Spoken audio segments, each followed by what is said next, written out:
This one is about a collision between something that I love a lot and care about and something that is a really tragic plague on humanity. It's called Whatever Happened to One Love. See, they say those you hold close can hurt you the most, and it's not wrong. I'm in love with reggae, my heartbeat is in her song, but lately she and I just can't seem to get along. She's been acting disgraceful. She used to be about love, but some of the stuff she's been saying is just plain hateful as a term to turn the other cheek, but right now I've had a face full. And for any of you not on the same page, let me explain what's got these guys spitting such rage. It's not the 400 years of slavery and colonialism, the pain of the past or the ghettos of us where life is like a prison. It's not the corruption, the poverty, the inequality, the unfair distribution of property you can understand when it's any of them. What's got them so upset is nothing more than men who like men.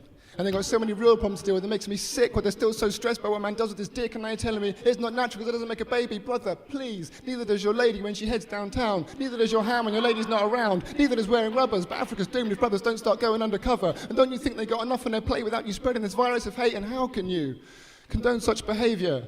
When you say Selassie's Christ, and Christ said, love your neighbour, and you think the Bible tells you this kind of persecution is okay, you know he said the same shit the KKK and the slave traders. I say, what good is a good book if it had to turn us into haters? We must be reading it wrong if peace still evades us. So how are we ever going to learn to share the planet if we can't see that victimising gays has no more to do with following Christ's ways than blowing shit up does with Muhammad? So now you sing one song, all about the struggle of the African at the hands of the Vatican, and the very next song it's all bunning down the batty man, and it begs the question, how can the people who've known such oppression turn it on another? Turn it on your own brother. Please don't let your heart get smothered by this bitterness and anger. Well, it's been so many years, you've been being fought down for ganja. I would have thought you'd have learned, if it's not hurting anybody, what the fuck is it your concern? Much less your right to interfere. If Jah put us all here and we're to be judged and the way you say is true, that job belongs to God, my brother, not you. And I know there's different reasons why we do what we do and how society can shape your moral persuasion. I came up in a generation where words like nigger and packy were being fought against, and much of their destructive strength was being stripped away, but words like faggot were flourishing and still considered okay to say, and anything you didn't approve of was gay. But it also come from a generation that was spared another day, another way to see past that shit, outlast that shit, that blinded those who came before them and to escape from the mistakes and the ignorance that bore them, and that's why it pains me